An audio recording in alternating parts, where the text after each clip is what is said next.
And I need like, you know, once I was like, oh my God, what?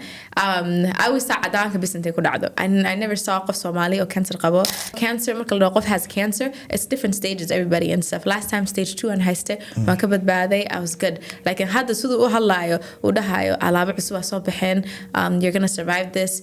Like all these things u dhahayo. I was like, maxaad qarinaysaa? I said, what stage is it? And then he told me that it was stage 4. Dadka Somalida like way qarsan, they're like, oh, dad kala u sheegina and stuff like that. But alhamdulillah, for me, I had very like good supportive people. Dad oo kudigooda like the same way ani u naxay ayagana way naxay. Kulanti waxaan akhiyaarta inaga daawanaysay warbaahinta qaranka Soomaaliyeed. Ku soo dhawaada barnaamij gaar ah oo maanta kaga hadlayno cudurrada lala noolaado oo ka mid yahay kansarka. Magacaygu waa Cabdulqaadir Axad Dhaqane. barnaamijka wuxuu idin kaga imaanayaa magaalada Minneapolis ee gobolka Minnesota ee dalka Mareykanka. waxaan waraysi dheer oo dhinacyo badan taabanaya la yeelan doonaa Hodan Siraad oo kamid ah dhalinta ku barbaartay dalka Mareykanka kana badbaaday 2 jeer cudurkaasi aan sheegnay ee kansarka. Hodan ku soo dhawo warbaahinta qaranka. Assalaamu alaykum warahmatullahi wabarakatuh. Wa alaykum asalaam. Hodan markaagii hore goorma timid markuu ugu horeyso dalkan Mareykanka? I know 3 months into imaaday. Nairobi aan ku dhashtay, and then I came here September of 1999, and then all the way up to I want to say until I was 7 years old. Africa ligu cali Garissa. My dad's side of the family also arkay. And I xagas laba san la soo joogay, and then waan soo noqday, and I just started my normal elementary school inta ka bilaaway hadana. And I had a normal life, you know. I went to middle school, elementary. I played like sports, dugsi inta ka aadaye. Dugsi Quran.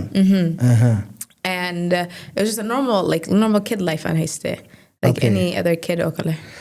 Okay, maanta maadaama aan noloshaada ka sheekeynayno, noloshaada goorma kugu naxdin badneed? When I got diagnosed with cancer at the age of 15. 15 sano markaa jirtay ayaa lagu soo sheegay cudurka kansarka. Inta lagu soo sheegin English Soomaaliga noo badan maadaama dadka daawanaya telefishinka qaranka ay Somali u badan yihiin. Inkastoo Soomaaliga kuwa adag aan ogahay. calaamadaha koow aad dareentay intaan isbitaalka lagu geeynin, inkastoo dalka Mareykanka qofka oo check up u maro, adiga calaamado nooca dareentay maalmihii ugu horeeyay?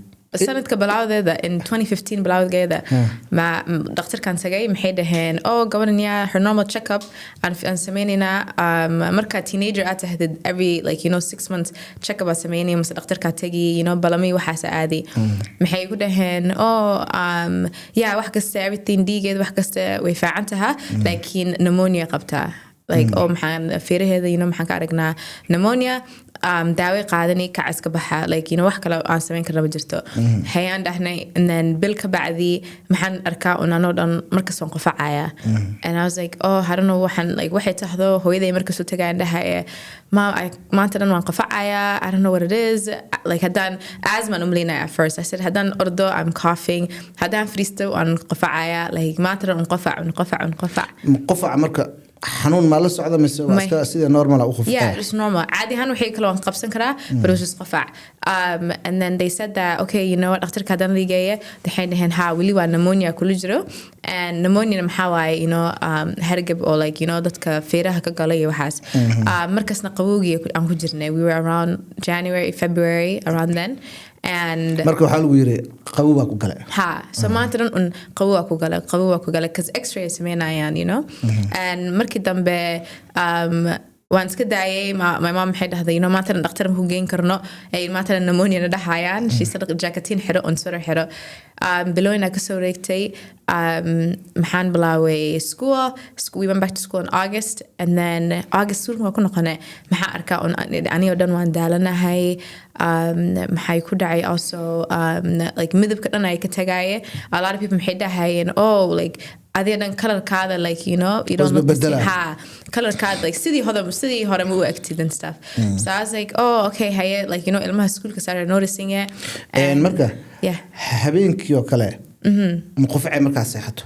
habeenkii mar waan qofacay laakiin most of the time waxaan isku arkay luga xanuun markasta lugaha ay xanuunayaan and everything habeenkii maxaa la soo kici jiray qofdaalan oo kale habeenkii maxaa la soo kici jiray like very bad pains in my leg maxaa dhihi jiray oh my god like aabihi soo ordi jiray oo mom maxay dhahayn maxaa ku daareen I'm like oh my god lugta ay xanuunayso I don't know what's wrong with that lugta and then like lugta markay koobiyota I think it is oo kale yeah so markii dambe dareemayso lugaha kaweyn dareemaye and markii dambe like all of those things really like in cancer wax kasta keen karo like you know probably like bilaan waxa keen karto lack of magnesium or kale lack of vitamin D keen karto all those things like really malasku la keenin like you know wax kasta maxaa loo malaya a different symptom loo malaya from something else so say u socotay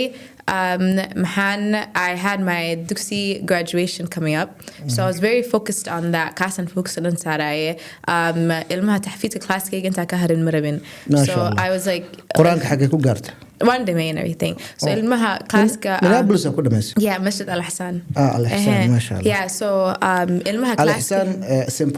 Paul ku yasha yeah and ilmaha classkayga taxfiidka ani like the summertime I was having fun I was earning it at the same time so maxas laha oh it's okay one gaari doona you know and everything I was like there's a deadline kan waan gaari doona say summerku socoto but deadline kiya la gaare and my ma'alin muxuu dhahay you know I'll give you until the end of the week had that the main way I said you're not class graduation code ma aadi said waa ka haraysa caruurta quraanka dhameynaa this year next year tasugtid way hatta dad ma said 1 week from now ila next year sugi and I'm like oh my god I want to be with my friends you has so literally like baqrab obsession ku dhameynaa I was like oh my god you guys my friends were helping me maalinka hatta he's like marmarka ma maada hatta aan ku dhaho okay hi like I'm ready right now and everything muxuu my obsession baa ku akhrinaysaa calm down and think about it so noqo and then alhamdulillah finally maalinta u dambeysay I think it was the last hour like dugsiga everybody way kala baxayeen guriga la aadaye and muxuu dhahay oh Hodan you know it's okay you're not going to be you know waa ka hari doontaa hal page bisa ii dhimana anina waxaan taaganahay may I don't care until saacaday dhahdo it's time to go I said waan joogaya until I do this so alhamdulillah I did it waan sameeyay macalinku uu qoslaayay he was like okay hey you know hadaa sameysay waan kula daraya hadda ilmaha and I was looking forward to that until like while school also started and then we did the Quran graduation ka sameynay at the convention center I think it's okay masaajadaha kala soo leemadaan and it was in 2015 and after that habeenkaas the day of the graduation we maalintii dhan subaxii alasayna la qaaday in buses we went to the graduation place alhamdulillah like wasoo qalin jibis sanabada like yeah like in hargab waxa ma haysanin maalintii caadi ahaan I was okay habirtay iyo ayday ay diyaarinayeen oo like you know waxayga dhan ay diyaarinayeen and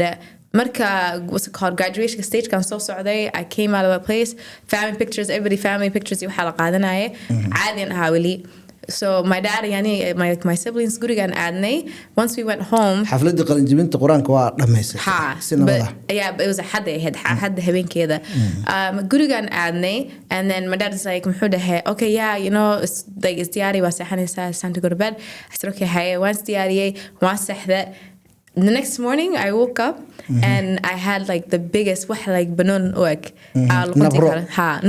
big nabar luqunti kala soo baxay okay and habeenk and waan qaadi waaye and madaxa si xun xanuunay like madaxa si xun xanuunay and habeenka horeysana aan graduation ka joogna waxba ma haysanin caadi aan ha so that morning ani musqushan galay I'm like oh my god waxan maxaa waaye so I'm like I'm thinking it's muruq I'm like and caadi loo arki karaa labada garab intay like mid kale soo taagantaan and aabihi on taga muxuu dhahay oo private muruq mus waxa ku galay and I said okay hay and then like you know the next day like loo biriya soo wareegtay almost xanuun marka aad aragtay xanuun ma dareentay nabarku way isku soo baxday laakiin culays aan dareemay because borsa I had a school backpack Hodan like it was like broccoli and everything or so like it was what like internet like so kusata ahead basically like a golf ball it was called a akhsaraha you has to had and then golf ball bidoniga yariiska ee saas loo tuuro golf lagu ciyaaro may midka oo midka saas oo dhulka yeah cadcadka and then maxay dhahan they were like, okay, you know, that's gonna take it donto. And then I saw, like, you know, it was the next couple of days, ayayday and like, you know, my hooyaday saaxiibaheed and everything had hayan may gabadha waa intaan u dadaliigno, probably muruqa soo booday, like borsideeda, it was very heavy. I was in high school, so a lot of books waxaas buug badan boorsada ku qaadi jirtay maadaama school adiyanaysa. And then I ended up putting it on. It was just borsada markas way xanuunisay, so I was like, oh, borsada must pressure markaan saaray xanuuni. So maalin my grandma iyo my mom saaxiibahood maxay dhaheen, oh, gabadha aan u daliigno, ha kaal inta soo friiso aan ku daliiganayo dhaqameed camal, like hooy bes maxay dhahday bahasha like daliiga u baahan taha. And maxaan dhahay, okay, haye siday u daliigayeen like qaar jilbaha isticmaal, like the elbow isticmaalayeen, qaarna like their fist استعمالي أنا like it was like حنون and everything لكن حسيت المرق وكبحة لكن حنون الدريمة as well and everything because it's like the pressure سأسعتي مركي دميين با like ماذا حسيحني حنونة I was like ماذا حسيحني حنونة أنا يردن وريراي I was like oh my god like وريراي ماذا حي حنونة ما تقابله and my mom had a صباح محن كوردينا children's hospital in St. Paul. إسبتالك عروت. in St. Paul. مادام عشان التوان. really yeah children's hospital هذا. Yeah, so mercy on كوردني emergency عادي يسكفرينا عبار هو محد هذا يا جورا برياش ويجرند you know like couple months ago محلو شيء جاي pneumonia حدنا نبر كان صباح ما نبر حتى من وشيء نبر كم حيملين يسوي واحد مرق or something so هو محد هذا أو probably واحد important لو شيء جاي ما هو محد هذا on like ماذا حنون إيو محيس متق إيو like جورا أيضا دن سيدا إذا ما هو she's like جورا إذا واحد كسر لكن ما أقاني واحد هذا أنت اسمك على عملها أركيس ما كم دهاين إن لوسين ويت سمينس أو ميزانك كذا عاي كز عنتم ساس معنينين كز هو متقاعد yeah so عنتم ساس معنينين واحد كستوان تجاوبنا every little thing I wanted to أقول أنا عنت ما وأنا عني ما متقي هذانا أو مثل like واحد يسوي أورا constantly and everything and stuff so all those things نقول سكوت درنا like you know like nausea fatigue weight loss automatically أديو weight كوزي كالدعة علاسك أتخص دعاية and then what's it called fatigue like I know دالن dalkas everything مركز سكول درو قف أو 15 years old جرو أو healthy أو willy جد السوالي وحكي لنا جرينين وحكسته ما له دهاي أو cancer واي like you know أنت لما في لنا وأنت لسي بارو مركز كبعدي ده كرت ساس واي هو إذا أبيهنا like قف nobody in my family أو كانسر كل عين مسوحس مجرين so ayaka حتى مسكحدooda waxaas oo kale ma ku jirin maxay u maleynayeen markaas also maxad what was so COVID-19 oo kale was spreading Ebola ajirte so aaba muxuu dhahay like maybe you know school Somali ada ilmaha Soomaalida dadka Nairobi hadda ka soo noqdeen waxay ku keeneen you know Ebola qofo like Ebola da qabtid something you know and then markii dambe dhakhtarkan tagnay qolkan ku jirna they called us dhakhtarka soo galay muxuu dhahay oh she has all these symptoms وحكسته محن أقرينا antibiotics like you know وحكلا he said I don't see anything else antibiotics أقرينا أسوأ مثلا like you know computer وحكس سميناه أنا محن ده okay هذا بيحنا مركل لمي أليس قمار كي جو حاجة هجاج سده once ده سريت أنك سوكعي أنا قمار كهجاج سنة يبو يسوفيريه and he said oh دربي مسارك دربي استاج مثلا بابك I said okay هيا مثلا استاجي and he said that like you know عادي هان قربها هذه وحكس استاج I said okay and he said that مركز قمار ما وضعته قمار وتي so قمار كأنه حرر ربو كسريت first and we feeding and everything and stuff to see like you know my heart my lungs and then مركان استاجي أن قمار كحرنا يوده we feeding and he said that like وحده دريمة like قرب كذا like سيء تاجن تمية مس something's going on so دربي كان استاجي and he compared both shoulders والسلفيري لبض قرب محوده هاي هو وفيري وده قرب كان ولي جت هذا ما يهد and هو محدد ما حد لو يكسب بحد and everything so محوده okay ساسو تتحبتي جيسو تتحبتي what's it called like انت ماله هنقول تتحبتي محوده هاي سجى the discharge papers وليها قاعدنا دكتور كلام ويري روا He's like, I think wax kala jiro, but he said, just in case I'm fiirinina. So wuu baxay, and hooyo maxay leedahay, okay, dhanka maxaa, like, what's taking him so long? Meesha wili fadhinaa. Abaar wadin ka maqnaa. Ha, 40 minutes almost it's called. He was gone. And markii dambeba hooyo ayadoo dhihi rabto, I'm nurse kan wacaya. Waa kana qolkaba maxaa soo galeen almost 6 dhaqtaro or different departments. Ear, nose and throat, ENT ga kuwa like you know sanka dhagaha like saabsan kuwa what's it called, TB and stuff like that, saabsan as well, infections, and kuwa kale or just like general, like, you know, surgeons and stuff. So maxay dhahen way fiiriyeen, and they're like, yeah, this is, you know, gabadhan whatever ay ku jiran tahay, iyo her labskeeda iyo wax kasta marka lasoo la fiiriyo, like there's a bigger picture, especially hadda luqunteeda waxaan ka soo baxda waa ma bixi karto, waa intii joogtaa. And hooyana way naxday. She said, gabadheeda maxaa u keena un hargab iyo wax kalaaba hadda keenteen camal. Hadda maxay leedahay ma bixi karto. Ma bixi karto. So maxay ku dhaheen, hooyo maxay dhahday, guriga ma geen karaa, like, you know, darka Elisa soo badasho, like school ay ka imaatay, darkaas soo badasho, cuntaa soo cunto, all that. Doctor maxay leeyahay, no, they said adi bax u keen, ayada qolkeeda sii geenina, like already ma bixi karto, like bataata ma bixi karto. Mana sheegayaan waxay tahdo. So markii dambe ayagana ma ogaan wali 100% intay cancer tahdo, like way filinayaan and everything. And this is like close to after Asr and everything, so you know dhaqtarihii kale oo waxaas ku like saabsan ma joogaan wali waa in la balamiyo. And then so the next day, you know, Falanqeyn waxay ku bilaaween habeenkii waa saxda and Falanqeyn waxay ku bilaaween every single day, like Falanqeyn iyo antibiotics ay siinayeen. I had, like, you know, different people ay imaanayeen oo quraani waxay ku aqrinayeen. intaas waxba lagu ma sheegin. waxba anigana just caadi ahaan oo istibaqan ku jiraan and everything.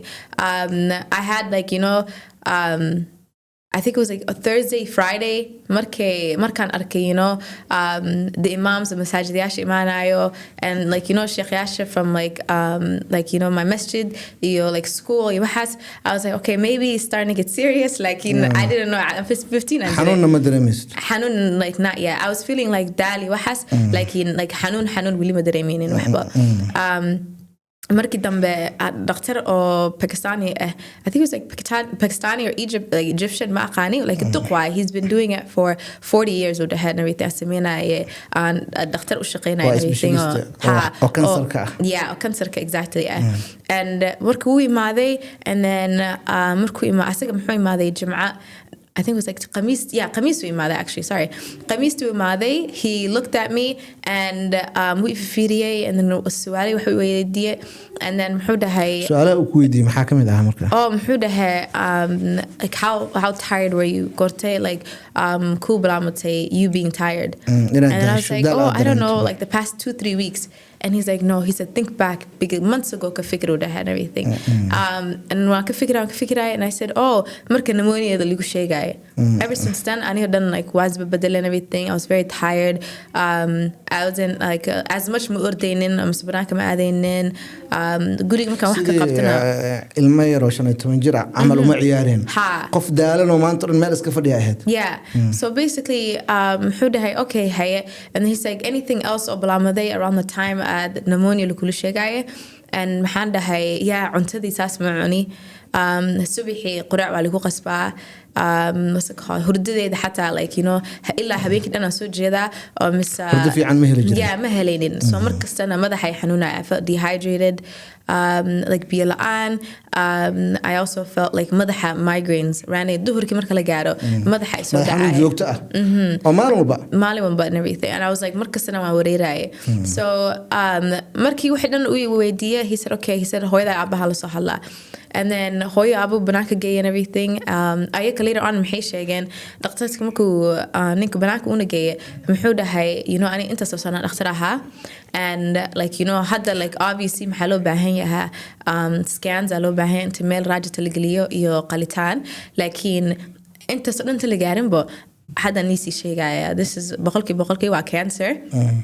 Gabadhan for the past couple of months kansarka wuu ku weynaanaya, markay around the time like pneumonia aan qabe, markaasay apparently dhaqtarka maxay leeyihiin markaasay bilaamatay, laakiin anaka we didn't know pneumonia, it was showing up as pneumonia, and muxuu dhahay haddana banaanka iskeentay. So siday u weynaanaysa dub banaanka iska inta hadda. So Messi way qaleen the next day. Markay qaleen ma intay ku qaleen hooyo aab markay dhakhtarka la soo kulmeen intaas loo sheegay ma ku soo galeen qolka and then abu uska amsay he said that inshallah wa fi'naan doota and asagana like salaad tukanay and everything and stuff, so like salaad tukada and stuff, so markii dambe uska amsay and everything laba rakac tukada uska amsay. I think hooyo way hooyo like wax meynaysi sheegin way baxday maxay la hadashay my ayeedayo and I think maxay ku dhahday like cancer kala shikasan yahay and they're like no inshallah way fi'naan doontaa cancer ma aho dhakhtarha wax kasta iska dhahan like it's not going to be cancer inshallah like gurigeena dhan our whole family cancer qaway marka sadhaayeen. So I like they were very nervous, they were very like worried. So the next day qalitaanka li diyaariye ayda imaatay my mom, my dad, my edo, my dad, they were too emotional intay qolka soo galaan. So eedaday ay raacdan everything to the mass anesthesia because cunuga waa la raaci karaa like a child. So meesa markaan galay like eedaday maxay dhahaysa like wasa qad bismillah deh inshallah everything's going to be okay. Inshallah markaas soo kacdaan ku arkina. So markii meesaan galay like the whole tumor like bixiye waan soo baxay, they said that so the whole tumor like bixiye. So the next day ninka markuu dhahay arabka markuu dhahay maxanum boqolkiiba maxanum laga cancer, the next day ba muxuu dhahay biri subaxiyaan qalina. He said hadaan la sii sugsugno usii faafa already hadday ayaka like markay saas oo kale ay banaanka usoo baxdo kale maxay dhahaan like fast growing and naqsanayo marka kansarka qaybo kala duwan oo kala baxaa Soomaaliya inta ogta hadar noocu noocaadi ku qabtay Hodgkin's lymphoma, so blood cancer waaye waa midka dhiiga dhiiga and then all of my qanjiro ay gashay qanjirada ay gashay but midka dhiiga waa and everything it's the Hodgkin's lymphoma la dhahaa. Okay, qolka qalinkii marka waa lagu suuxi waa lagu qale waa laga soo saaray markii tan maxay dhaheen it's just day patient waaye now that the doctors ay ogyihiin waxay sameyn doonaan waa iska bixi kartaa. I said okay, me and my family waan baxnay markaas intaas lagu ma sheegin inuu cudur kansarka ku dhacay.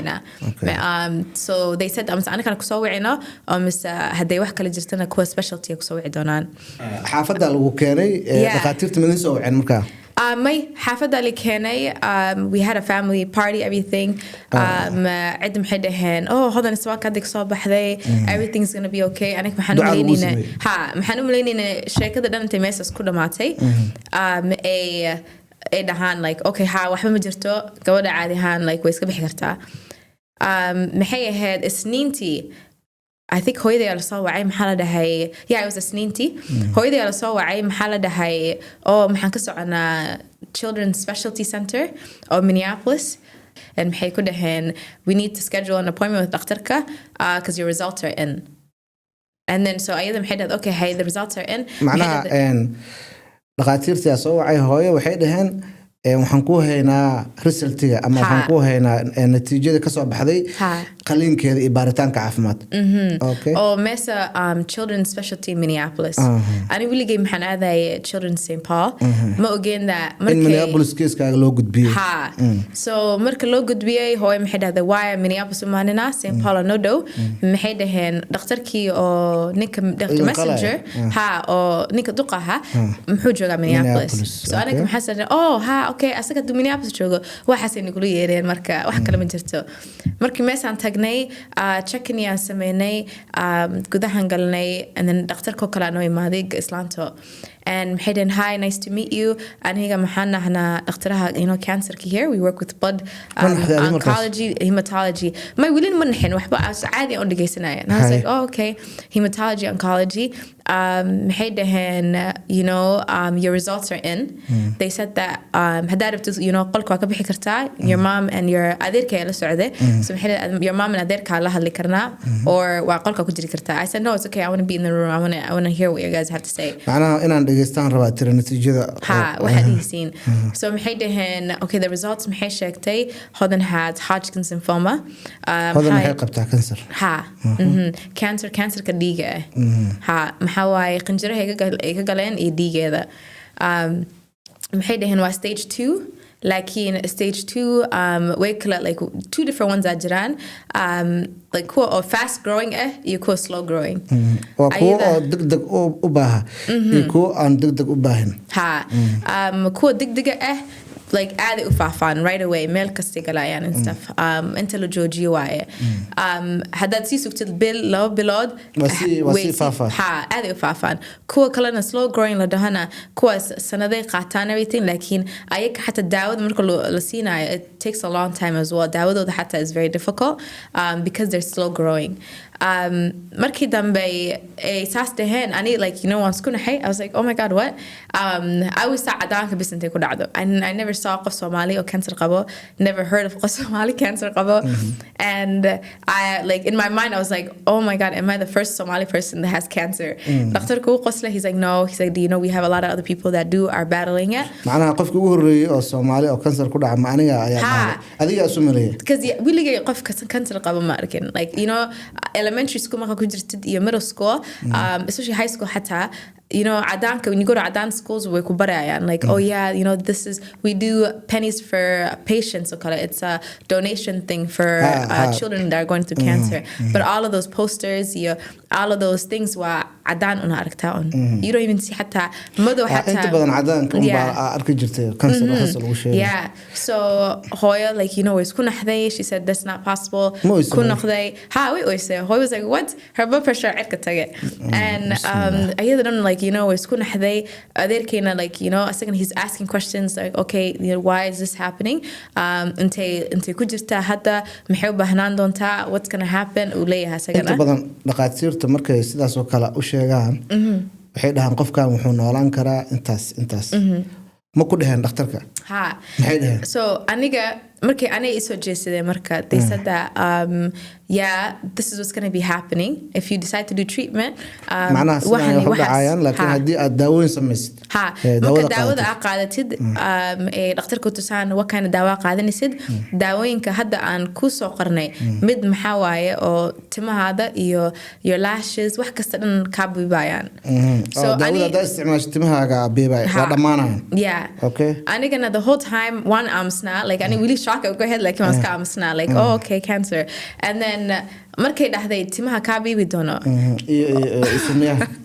yeah waan isku naxay I said oh my goodness I said ilmaha kala like TV ga masmeelaha ku arki jirtay oo kansarka qaba so markii aan ooyin bilaaway I said my I said kansarka sheegaysiin nope I said I don't want it I said daawada wax isla marabiya I said no wax kale ka fikira and they're like there's nothing else I samayn karno daawooyinka cancer marka la sheegay everything like you know daawo u baahan tahay ma la iska qali karo and then la dhihi karo oh you know way iska bixi kartaa daawo joogta oo la noolaansha qofka oo intuu nool yahay isticmaalayo u baahan yahay Soomaa so markii dambe waa weys adiga I said wax kale ka fikira I said daawo kale ii keena because waa afar daawaan qaadanaye mid timaha like babies and everything and that one the reason why timaha ay babies so there's a reason why that a lot of cancer patients or timaha kala bibaan is because daawadaas maxay dishaa any living like cells so cells maxaa waaye cidiyaashaada your skin your hair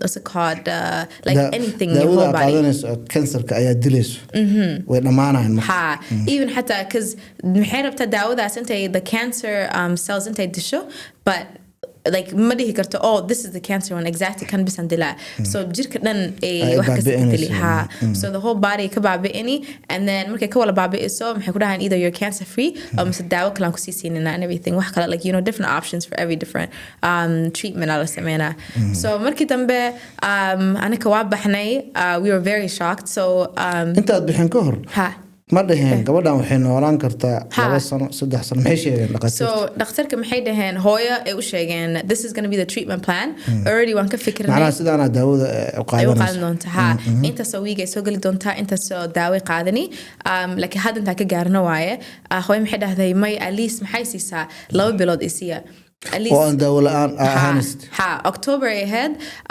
I think it was like October hatta it was the last week of September they said that oh gabadhaada haddaad sugtid for 2 months like ma samayn karno. They said gabadhaada way dhiman doontaa markaasna meel kasta ku faafi and we're not going to be able to do anything for you.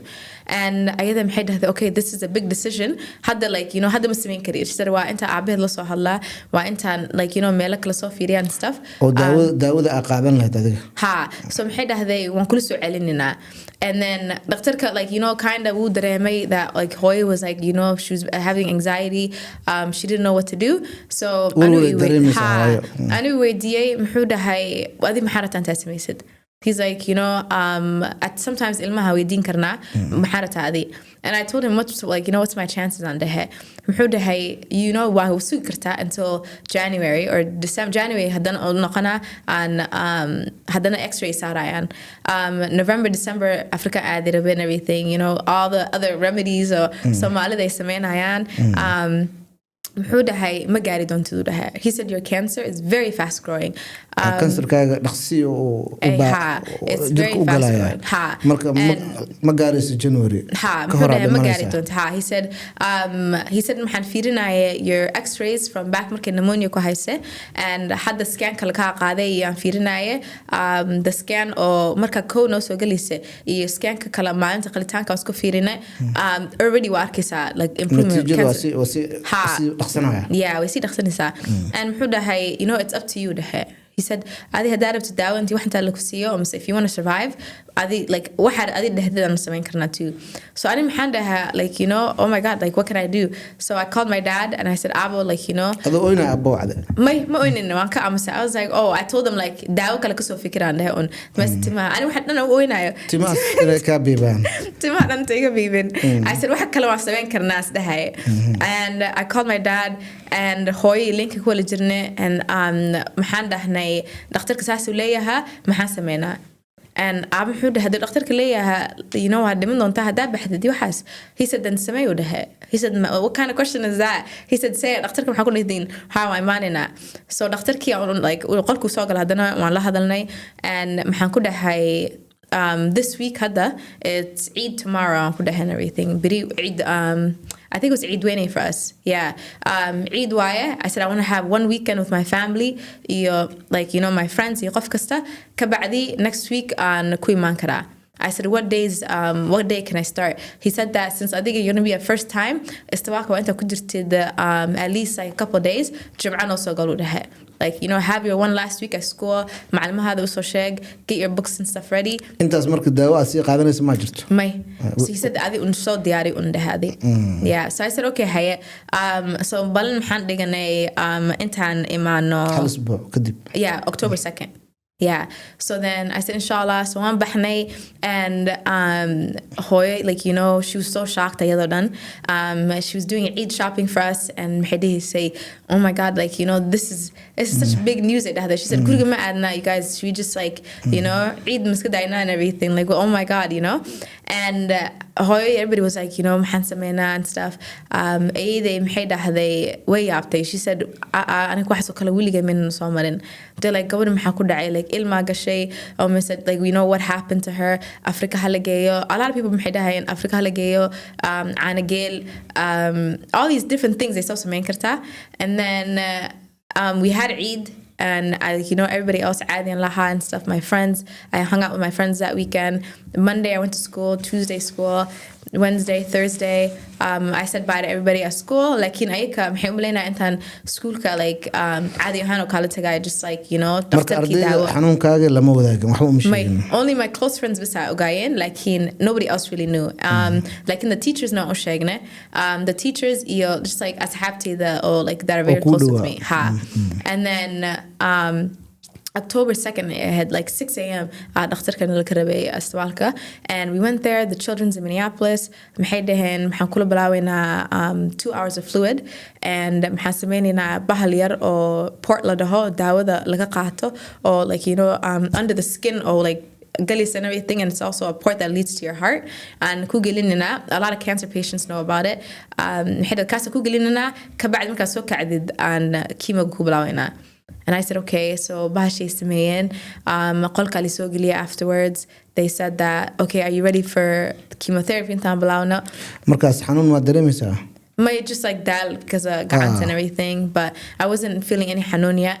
And then markay saas ay sameeyeen everything chemo ga keeneen ay ku bilaaween the first day it was like Jum'a I waxba ma dareemin the chemo ga soo galiyeen I thought intaan like you know gacmaha lugaha ka guban doono I thought like you know something was going to happen the way they were explaining it to me markay soo galeen maalinta dhan u horeysay waan iska fadhiyay just flame ba caadi ku socotay 3 saac ka bacdi like 3 hours later maxay dhaheen okay waan dhameynay.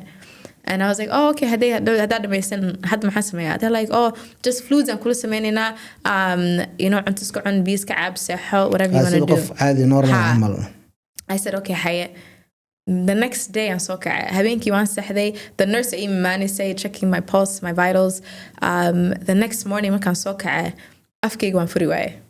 How afkayga dhan xanuun daraadeed I was in so much pain gacmaha lugaha waan fidin waaye I was in so much pain daawada ku gashay finally I'm thinking oh waxana day chemo ay tahay then like it's easy day 1 was very easy day 2 marka soo kacdid oh my goodness it's so painful it's like afka dhan iyo doonta gacmaha lugaha meel kasta ku xanuuni including hatta like indaha too doctorka aan sheegay everything I said oh I'm in so much pain like you know what happened to me maxay ku dhacay am I having allergic reaction maxay dhahan may daawada chemo ga finally system kaaga gashay like daawada chemo ga waay and chemo ga dhan maxaa waaye it's chemotherapy is to kill the cancer cells chemotherapy ma aho wax oo antibiotic oo kale ah oo hal meel bas fiirinayso oo ama hal wax ku saabsan jirkaaga oo dhan timaha laga bilaabo ilaa to your toes your teeth antubkaada your anything like everything done is gonna shut down wax ka sameyn inta ka dhigtay rabta and that's how the cancer cells go away but then and I didn't know there was like things as main kartidi waxas so maxay dhahan today's day 2 chemotherapy ooyina afka furte maalinka labaad lagu bilaabo lagu sina lagu dhahay I said my I said if this is chemotherapy maybe and I said I didn't sign up for this and marka ma qabri ugu tala galeen inay ku siiyaan daawadaas xanuunka badan so 3 beri 3 days and then 1 maalin rest and then gurigan iska aadi karaa for like the next couple of days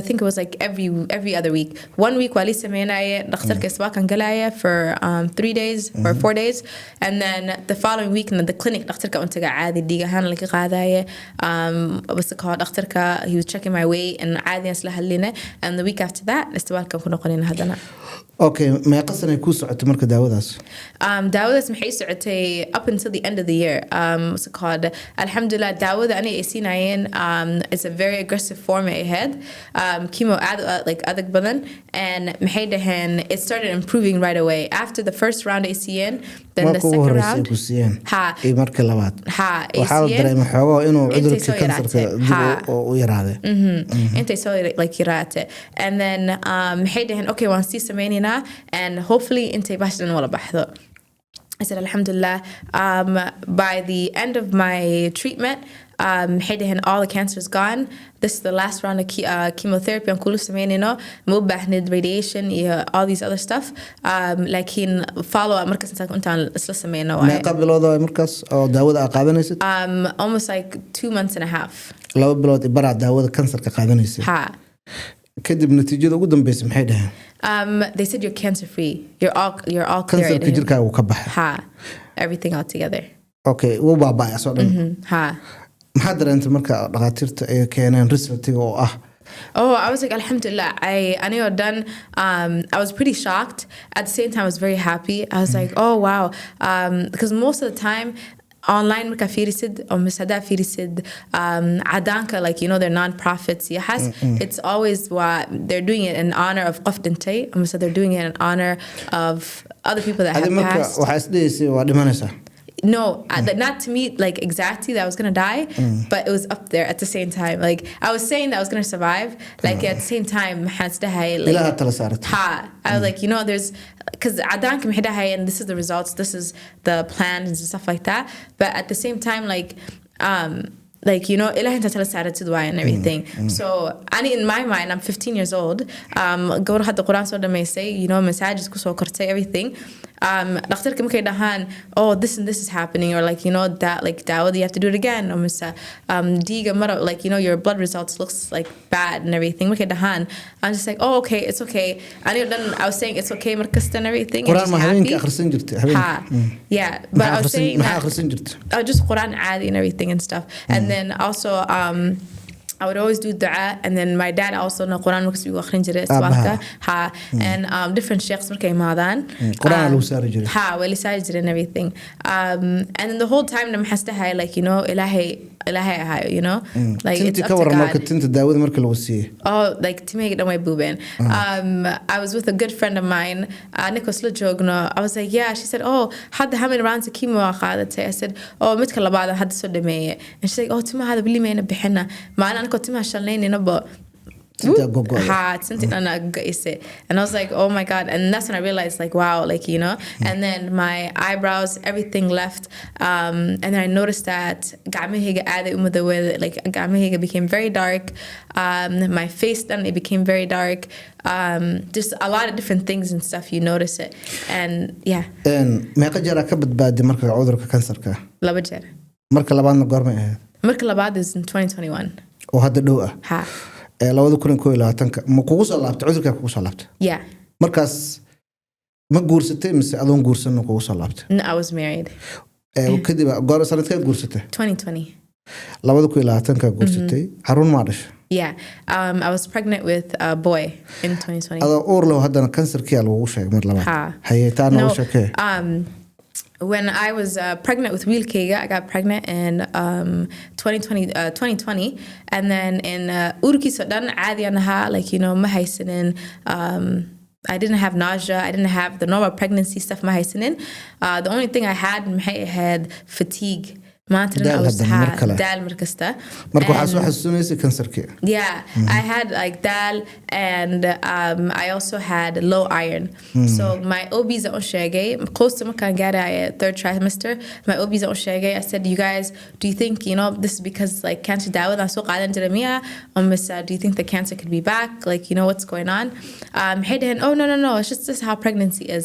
Like Islam markay ur qadan digo that becomes very low and everything. Hemoglobin because energy badan ay u baahan yihiin vitamins badan iyo waxaas so iron bis haligu shubay I would go in the week 3 times a week for iron infusion aswalkan tago diga haligu shubay on iron matalan iron and they were expecting a lot of iron alisinaya but it wasn't showing in digayga markay laga qaado results test results and everything maxay dhahaayeen oh it's like waxba adoo lagu shubin oo kale marka kansarka dhiiga cuno like it was basically I can mean again the cancer is back and everything so say saasu socotay wigi saddexaad maxay dhahan okay you know kan waan ka daynina maxaan sameynina adiga marka ma u sheegtay ama ma lagu arkay systemka filekaaga in had ka hor cudurkan kansarka kugu dhacay way ogaayeen they said that most of my doctors were high risk doctors so that's a good thing that I liked about it because already waxa soo kale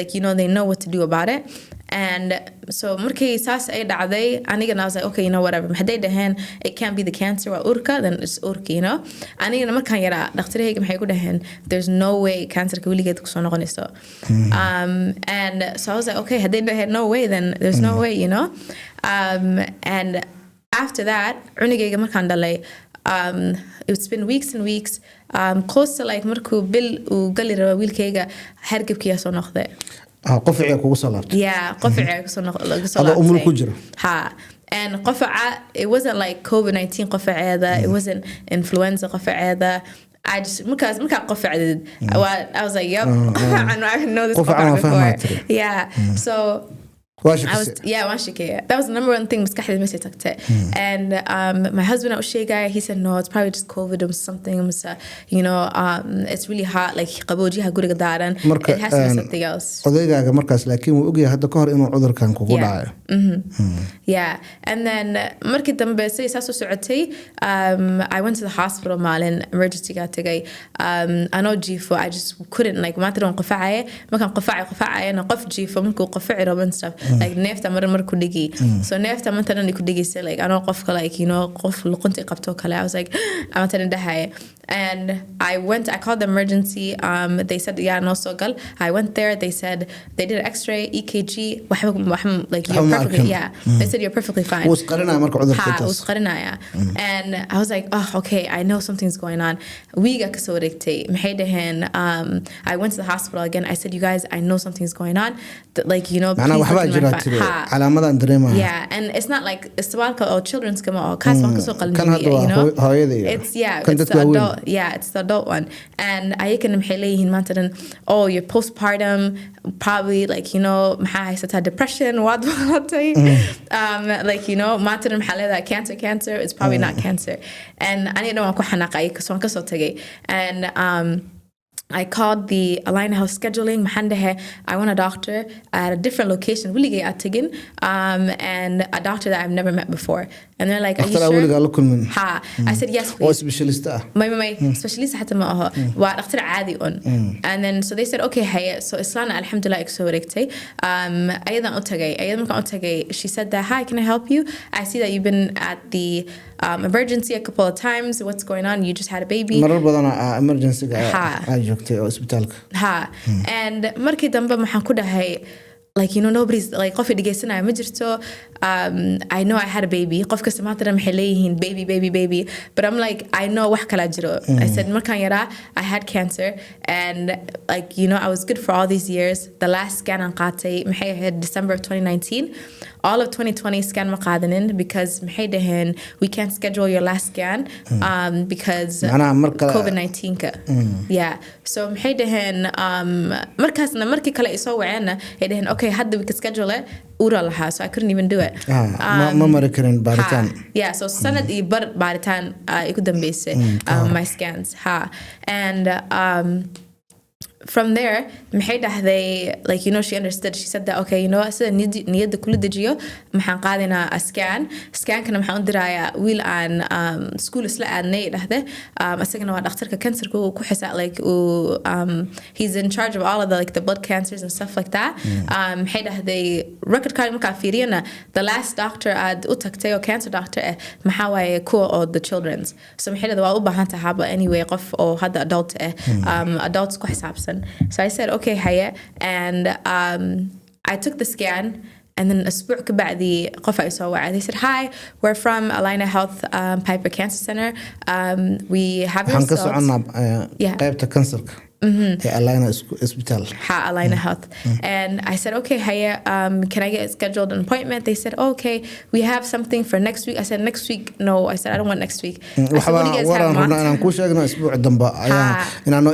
month? I said, next week, Mr. Korea. I said, what do you have this week? And we had the Mata appointment. Are you able to come? And I said, yes, so I went there. It was me, my husband, my cousin, and Unigega. One adney, marka mesa guru and gabar walaashay. And marka mesa tagnay maxay dhaheen dhakhtarka arkay. He's like, hi Hodan, how are you? Nice to meet you. He's like, you know, dhakhtaradii kala la soo hadlay, and you know, she said a lot of good things about you. Can we look at the scan? I said, okay, haya. And then anigana like early scans on Somali. Like I've seen scans before. I know dhaktaraha like markaan yara already all the stuff so like qof cusub oo kala mihi markuu ii sheegayo. And so markay he said that, okay, I'm looking at your scan, it looks like we need to do more testing. And then I told him, let me see the scan.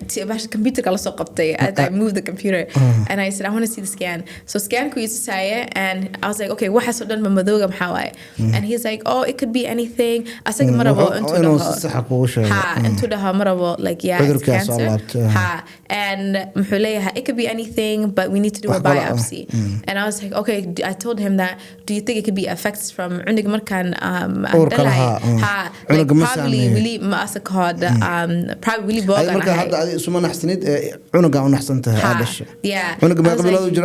I think he's like Billy bar head. Yeah, so he's like close to us. So it was like 1 month and like 2 weeks or something, or a week. And we have to do a scan. We have to do another scan, and we have to do a surgery to see what it is. Because we don't know. It could be cancer. It could be because of the baby. But like, you know, 80% it could be cancer and everything. So I said, okay, haye. And then I told him, I said, you know, I said, call my doctor hore from Children's Hospital on the hair. I said, you know, I'm very bright. I know, like, you know, all these things. I said that I have a lot of anxiety as well on the hair. I said, you know, I'm postpartum. Hoy had the unig sort of shay anahay. Musugi kari telephone like, oh, week and then another week and another week musugi kari for an appointment. So I told him. Yeah, I was like, Ani for me, Ani had enough to the like I'm not scared because there's cancer. I'm scared because my God, uniga hada dale. And I was just like, oh my God. I was like literally uniga baby like mujq. I was just like, and then marki dambe the doctor said, okay, Haye, I told him as soon as possible, our results of the biopsy. I said, don't even make an appointment. I said, I give you permission to call me. I said, call me. I said that I could take it.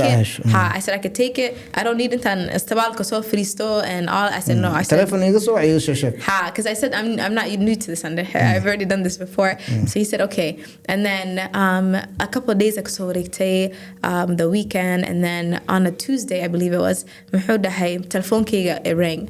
It was maalin caadi. I just waalashaydan iska dhaqanaye. My baby was there. I was just like, oh my God, like I know done like shock I'm kujire. At the same time, like it was like in shock basically. I'm kujire like what could this be?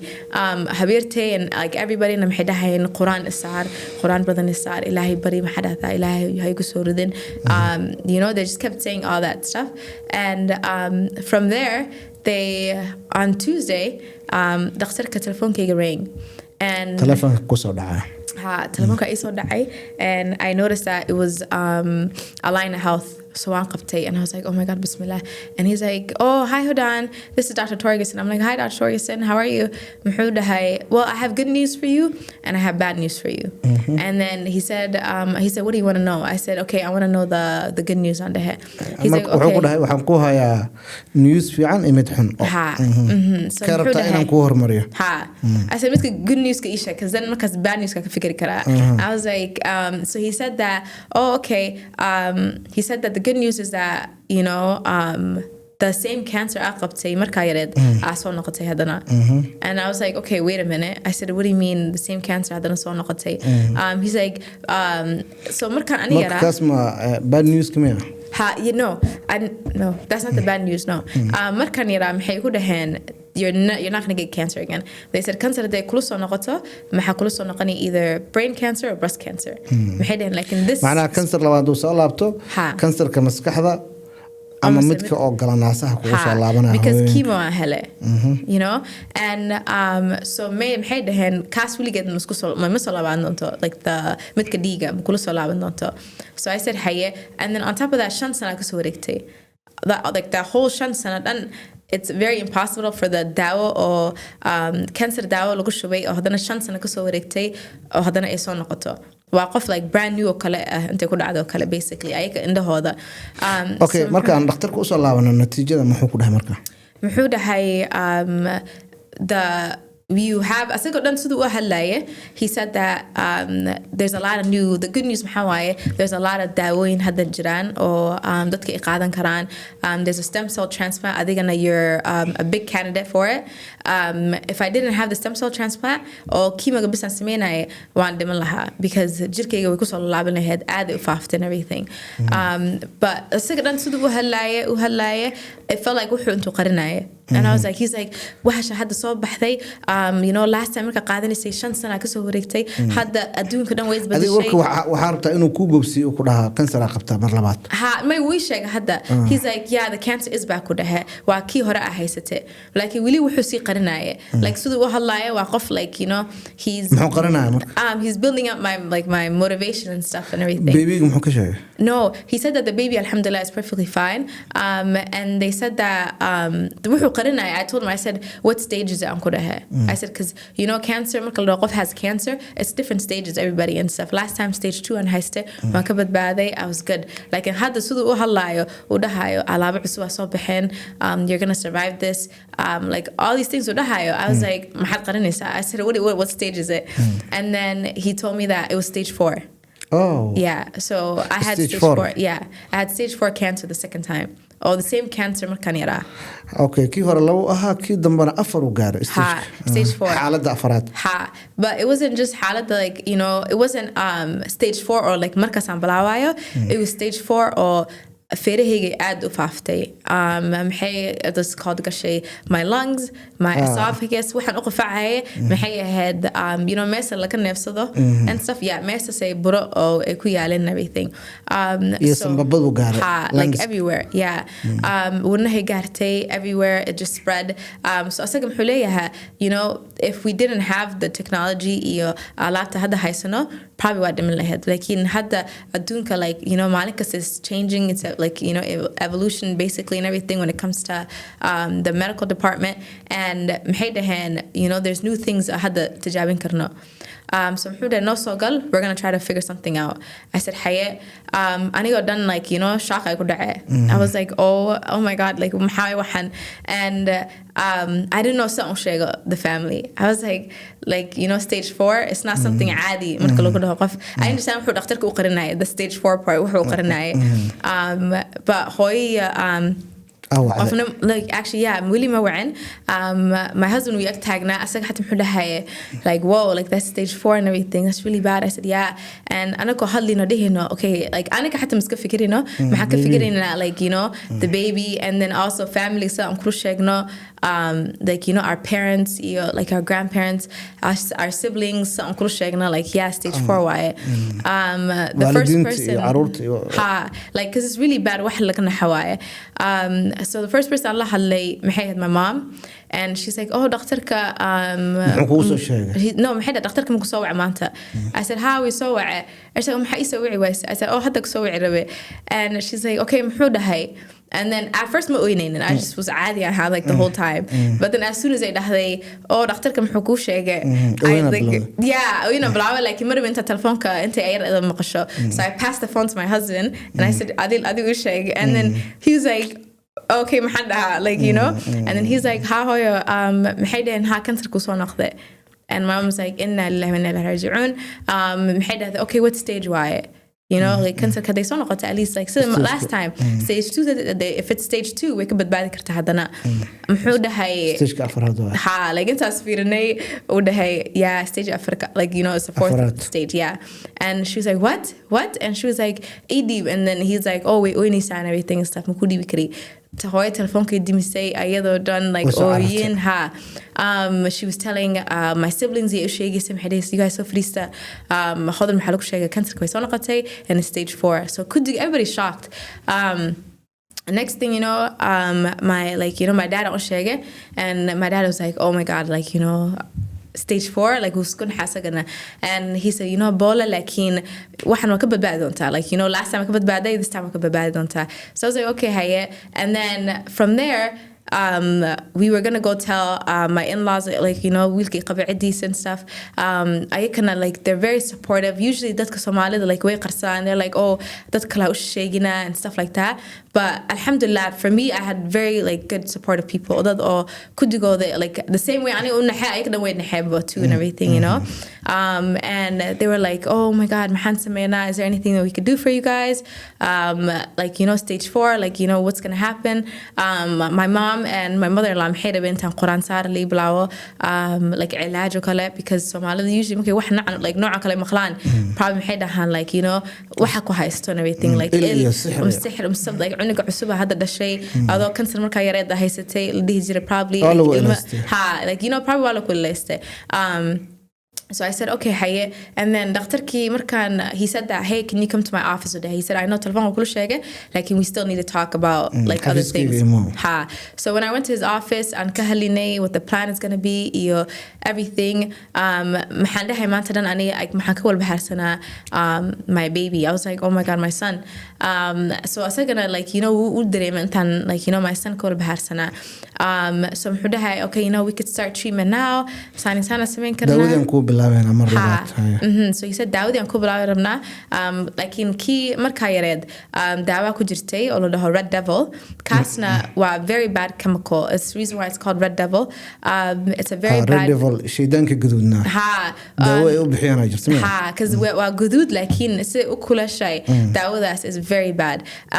And like imagine hadda this water bottle waa chemo red devil ka what's it called when somebody has cancer any type of cancer or like the first daawo isticmaalaan waa the red devil. So inta soo kala markay ku isticmaalaan intaas bas ku hartay. That means that if hadday cancer kula dhacdo later in the future kale hadday cancer kula dhacdo like breast cancer hadday kula dhacdo anything with stomach cancer waxaas hadday kula dhacdo in other places daawadaas laba jeer at the same time ma qaadan kartid. So aniga markaan like almost this much aan qaatay markaan yaraa like half aan qaatay because that's the daawadii caawis markaan yaraa. So maxay dhaheen just in case or not in the future they said laakiin hadda ma ku siin karnay dhaheen because already waa soo qaadatay markaa yareed wadnahaadana like muu adkaysan karo. In the future na hadday kula dhacdo breast cancer or a different thing this is the only thing ku caawin karo basically. Daawadan is the only daawa that's going to help you and already adi inta every human inta loo ogolyaha already waa dhaaftay. They said that waxyar bas ku dhiman and everything. So I was just like okay maxaa sameynaa maxay dhaheen there's a different one that's called the ice regimen waa daawo aad like xoog badan and everything. Chemicals like the chemicals inside that daawo waa very like hard and aggressive. Usually maxaan siinaa dadka oo like kansaryaha like what's called very aggressive ka aan siinaa and yours is very aggressive and it's fast growing dhaheen like already meel badan and ayakana waan ku xanaaqay too because maxaan dhahay I want my results from markaan yaraa dhan hala soo transfer gareeyo because dhakhtarahayga maxay ku dhaheen every year markaan aadaye your cancer is never going to come back, cancer is never going to come back, cancer is never going to come back. Just for the same cancer ay dhihi jireen weligeed usoo noqonayso intay soo noqoto. So markii all the scans lasku wala fiiriye maxaa la arkay lafdhabarkayga meel yariis oo like meel yariis oo telescope u baahan tahay almost a big scan u baahan tahay inta aragtid xataa hadaa la qalo ma la soo bixin karo daawona wax ma ka tariso dhowrkaaga carjo yaraa lagu arkay oo kansarka laakiin maxay dhaheen in 2016 markay fiiriyeen in 2017 markay fiiriyeen 2018 daawadii baa qaadatay marka daawadii markaas waan dhameeyay okay sida ku noqotay alxamdulillah fiican hada mar labaad kansar ka badbaad waa markii labaad oo hadda aad babyga dhashay may waxaan ka hadlay the first time scankii la soo qaaday the scan from markaas wuxuu yar ku haray so maxay dhaheen kansarkan oo lymphomada we understand your parents maxaa loo sheegay weligeed ma soo noqonayso and way baabi'iyeen laakiin maxay ka tageen meel yariis ay iloobeen oo lameyna iloobin maxay dhaheen ma weynaanayso mana yaraanayso laakiin waan fiirinina like anaka may no shaking like ani may no shaking my mom my dad may no shaking ayaka on scan code iyo their system code bisay ku jirtay hadan ogaan lahaa probably too hata I would have lived a healthier lifestyle. I would have marba qaadan lahaa like markasta waan was ogaan lahaa was ilaalin lahaa laakiin ma ogeyn aan imali sheegin. So in 2021 maxay dhaheen markay scanka iga qaadeen dhakhtarkani isla hadlayna like how ay u gaartay stage 4 ay hadana meel ka soo faaftay all my major organs. I said it's not possible. How is it possible? And then muxuu dhahay sometime in 2019 okay so December 2019 was the last time I had my scan. So that's the last scan. Scan kaas marka la qaaday meesi laf dhabarka wali way yareen like meena weynaanayna meena yaraanayna 2019 ko yareen marka 2020 kay faaftay but then 2020 COVID-19 ajire everything was shut down ma tagin dhakhtarka I didn't get my scans waxbo and then 2021 I go there after Erninga Andale and then it's everywhere. So the 1 year and a half a male ka soo fafte. So it was like they're unbelievable like how is hasdan ku fafte. They said mean again like that was going to be that bad. And then maxay dhaheen already hadda like cuntada ku dhibiso you're very fatigued like marka neefsanaysa calaamadii hore kugu soo laabtay ha laakiin this markii hore it was just xoogaa ii dhibayeen laakiin hadda like ma istaagi karin haddaan istaago waan qofacay maanta dhan neefta ay ka tagiso anigoo dhan like drive garan karta gaari ma wadi karti markaa ha gaari waan wadi karin laakiin markasta waan daalayan so like wax badan ma samayn karin and then like cuniga xataa like you know I wasn't like tawar ma hayna ku haya as well ma nuujin kartaa marka saas ma ku dhahay maxay dhaheen I wasn't able to as well because digayga was like low and everything because my digayga was low and everything low iron so low iron qof yaha ma banujin karo cunig and everything okay daawada ma qaadatay mar kale I didn't take the dhowaada again. Before dhowaada lisinin and doctor kada hai let's do dhowaada. He told my husband who could hai ayada mataran like I understand like you know intii hore waalidka lagu dhahay ninkaaga haddana lagu dhahay maxaa lagu dhahay asaga ayada I understand way soo martay way yaqaantaa laakiin markay yareed iyo ilaa hadda dhowaada way isbedeshay dhowaada hadda qaadan doonto حتى كوبي أيها حتى مسوق عن كرتو like down لكن محيدها هذا الدكتور كم حليها مركان بلان كان أصلا سمينينه أيضا محليها أو ما أنت اللي you know عنيجي كانت جوجا بعديجا نايك وانكوي معنا داودي واحد سمينها لكن جوري وانكون قناعة he said my he said عنيجي هذا we need a full time caregiver قف أنتو عنيجي هذا قاعدة و حيو he said I think you're going to be busy with your wife and your wife not عنيجي كفكري سا like عني أنت كفكرت ما هاد أيضا أنت you know he said that when حسنتها she's scared but أيضا like you know مكي ما كنت محيم ولا يسنتي واحد سنة نسلا قبل كرتو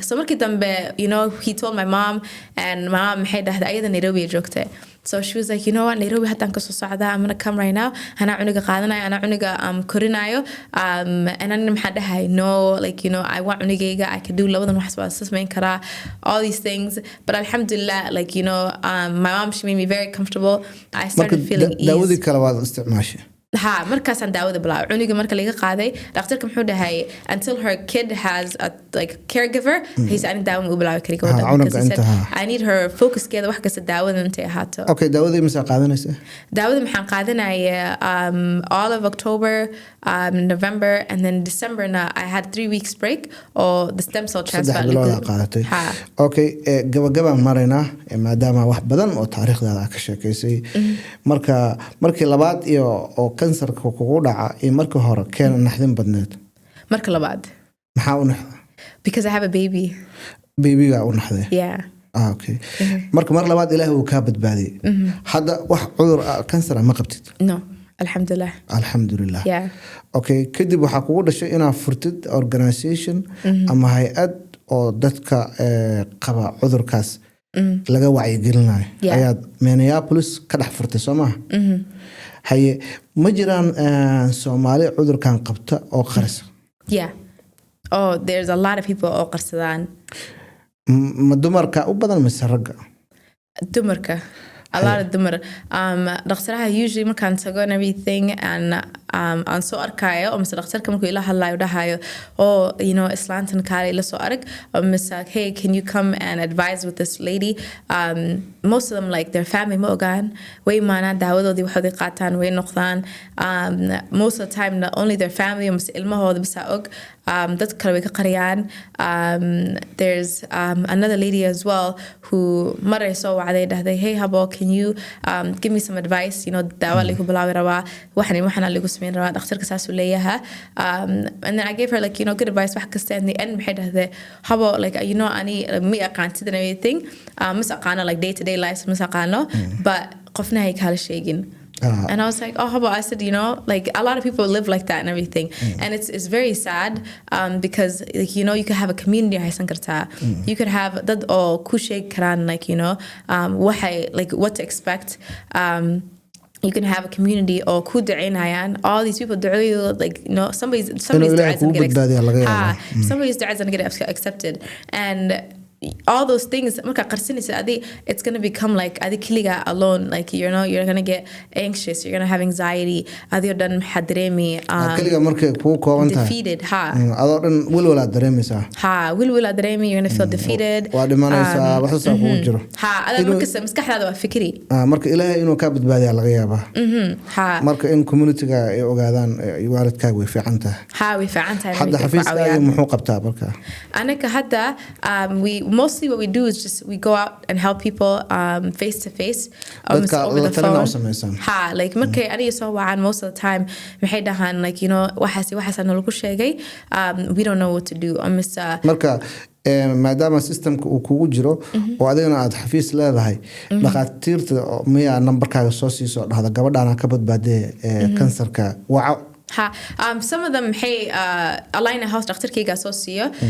muxuu dhihi yaa gabadhan waca and everything she ayada ka badbaaday luqadda Soomaaliga ku hadlayso wayna ka badbaaday some of the times the reason why uu dhakhtaraha aan la shaqeynay right now are so focused on me like helping people maxaa waaye like dadka marka loo sheega especially Soomaalida cancer qabta like way niyad jabaan right away markay niyad jabaan like way qarsadaan maxay dhaheen dhaqtaraha markay appointment ka imaanayaan or there's people coming to their appointment they kiligooda marmar socdo some of them maxay dhahayaan it's like waxaan soo tijaabinina can we always go to Africa waxaan ma samaysan karnaa or masaysan markaan kula tago ayaga qolkooda kiimowga u socoto or anything kiligooda iska fadhiyo where it's just like they're just wake up baqan, they're very depressed. There was this lady An Arkay and I never saw her ever again, but I was at Alina Health and Dr. Kamhudahay I went to go meet with a doctor and then he said, hey, are you doing anything Hada? I said, Mike, he said, can you come with me to meet a lady or dhakhtarka ku soo wacay ku dhahay waxa ma qabanaysaa ma imo gabadha halkan asaga la jooga already asaga la joogay so he said, hey, islana jirto that's in the hospital. She's getting chemotherapy currently.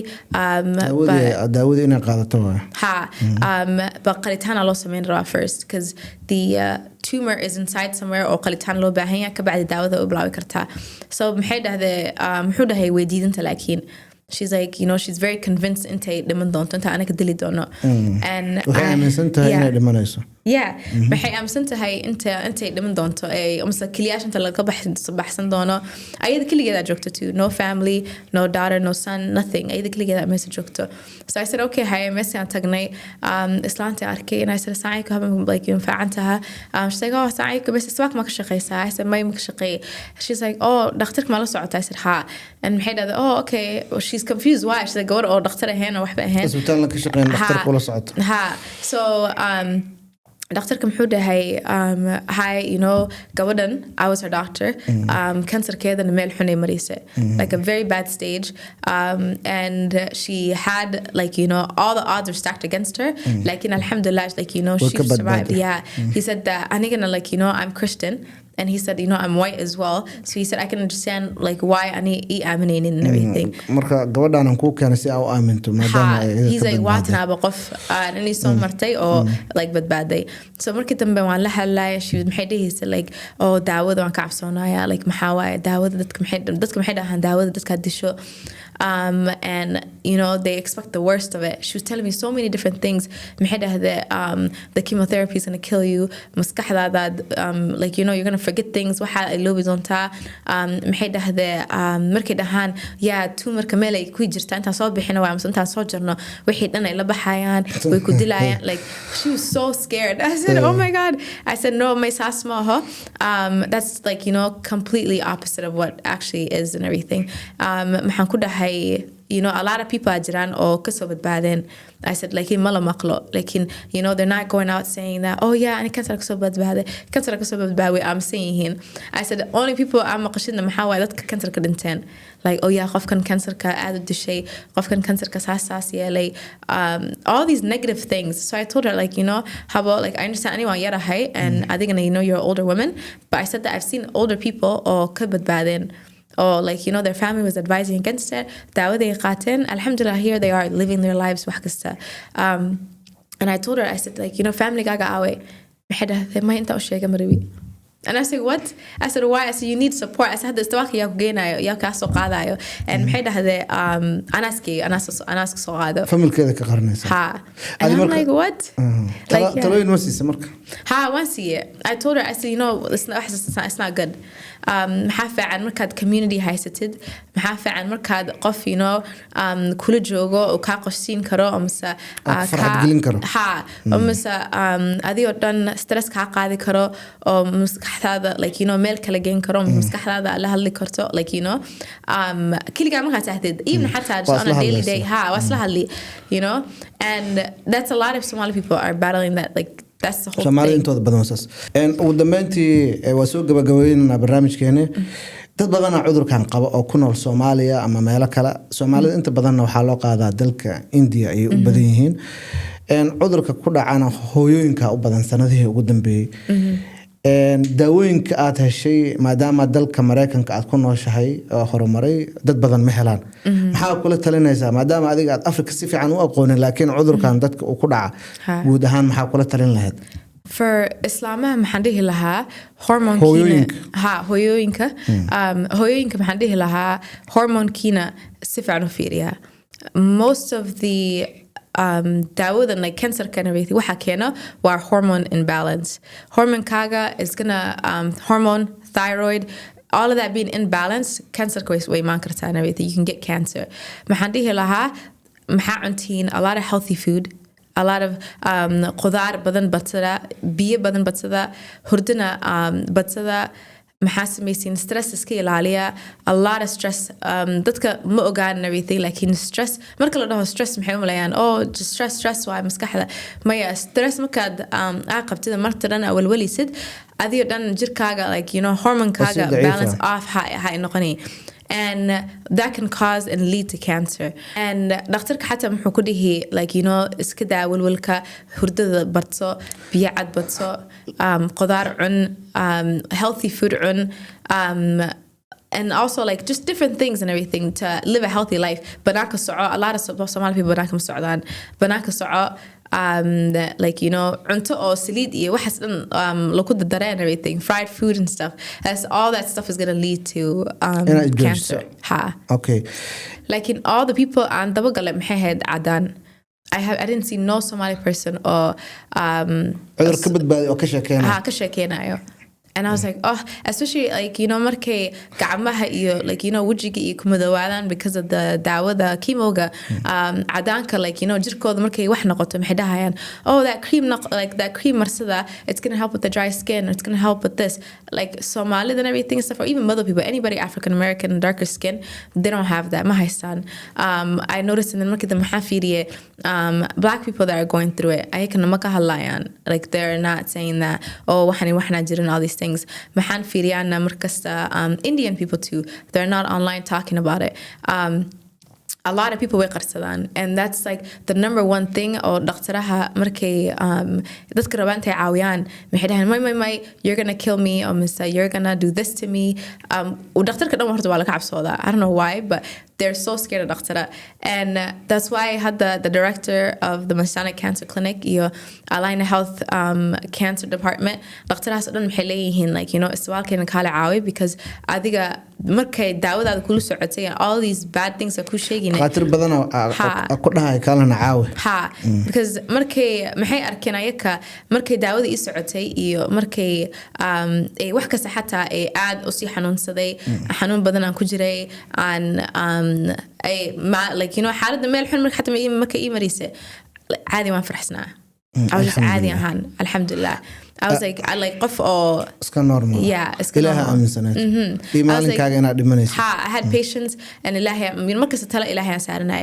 markasta dhahaan you know daawada waxay more ku sii siinina amase daawada saana xogaa ka dhigina there's maalmo oo daawada was so painful hatta daawooyinka painka alisina like the pain medications aad xoog badna morphine oxycodone faleembada li ku shubay and everything because xanuunka daraadeed like alhamdulillah like you know throughout all of that caadiyan I was like you know what inshallah everything's gonna be okay. And then ayakana waxaas jeclaayeen like subaxii markay soo galaan most of the people markay u tagaan maxay dhahayaan okay yeah like you know ayakana waa like dibazam ani markay soo galaan I'm like okay hi how are you okay what's going on maxaa sameynayna what's the plan they're like sana sameynayna I'm like okay hey another day another you know another chemo it was normal to us. And then markaan dhameeyna alhamdulillah I was like you know I was very excited everything. And then markay arkeen caadi ahaan and like you know I kept going maxay dhahayn like you know this is a miracle walking, especially anoo sanadii bar iga soo wareegtay my stem cell transplant gabadhayda uurkeedaan qaaday naturally ayagoo daawooyin waxba isticmaalin kaniina isticmaalin ayakana maxay dhahayn that's a miracle itself you know they said although first waa badbaaday anaka ku dhihi probably you know there's a chance ma badbaadisid dhakhtarkayga muxuu dhahay I'm Christian like he said that this is a miracle dhahay tani waa mucjiso maxaa qabatay ku dhahay marka yeah muxuu dhahay what did you do and I told him just healthy foods cuntooyinka la cunaayo is a big thing anigana I'm not good at like fruits iyo vegetables marka la cunaayo saas ma kula sii fiicni especially biyo xataa but what we would do is that we would juice like things like hadda qara iyo beetroot also we would juice them together and marka qudaarta isticmaasha yeah and that returns back like you know your iron levels and hilibka iyo waxas ma la isticmaalaa you could eat hilib and then you could eat fish as well it brings back your omegas chicken you could eat it as well and everything like you just eat healthy waa kaaga mahad celinaynaa hodan siraad inaad siiso warbaahinta qaranka waraysigan dhinacyada badan ee noloshaada taabanaya maadaama aad ka badbaaday 2 jeer cudurka kansarka ilaahana uu ka saaray adiga iyo caruurtaada iyo familkaaga waxaan ku rajaynaynaa cimri baraka badan insha Allah. Inta ayaan kusoo gabagabeynayna barnaamijkii gaarka ahaa aan maanta magaalada Minneapolis ee gobolka Minnesota ee dalka Mareykanka aan kula yeelanaynay Hodan Siraad oo ah gabar ku barbaartay dalka Mareykanka kana badbaaday 2 jeer cudurka kansarka ay dilaaga ah. Magacaygu waa Cabdulqaadir Axad Dhaqane anigii Hodanba waxaan kaga tageynaa sidaa iyo nabadgelyo. Wassalaamu calaykum waraxmatullaahi wabarakaatuh.